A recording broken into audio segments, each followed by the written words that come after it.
Heatwave आली आहे रे. आपल्याला ऑप्शन काय आहे? आता कायच बोलायचं आहे. तुला माहितीये का गणेश, अशी वेळ आली आहे ना की आता माणसाच्या हुशारीला सुद्धा किंमत नाहीये रे.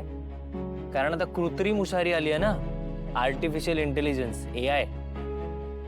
ह्या जगातल्या बऱ्याच कंपनीज मधले ना माणसाचे जॉब्स आता AI ने रिप्लेस केलेत. त्यामुळेच नोकऱ्या जात आहेत रे.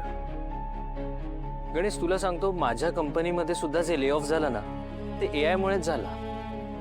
अरे AI मुळेच माझा सुद्धा जॉब गेलाय रे. अरे त्याच्यामुळे बेकारी वाढली आहे रे.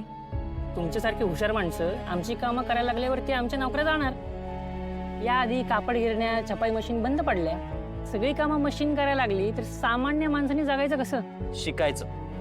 गणेश तुला माहितीये का, हे शिक्षण ना आता सगळ्यांना घेता येईल आणि आपण तरी शिकलंच पाहिजे आणि यातनं ना काहीतरी स्वतःचं करायला पाहिजे.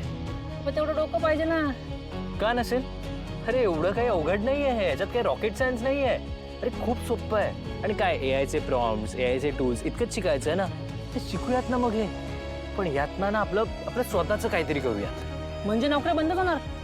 प्रत्येक वेळी ना गणेश, मशीन माणसाला रिप्लेस नाही करू शकत. आता तूच सांग मला, आईच्या हातची चव मशीन देऊ शकतं आपल्याला?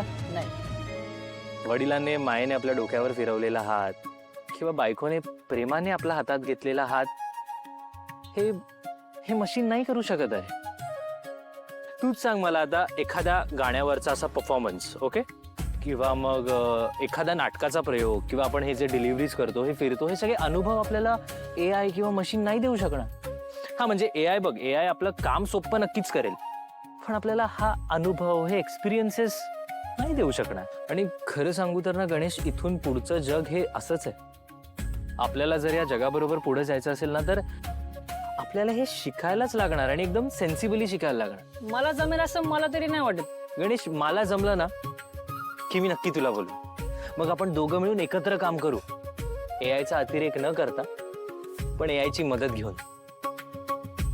चल आता जेवून घेऊ, नाही तर लेट होईल डिलिव्हरीज करायला. आज कोणती भाजी आणलीस?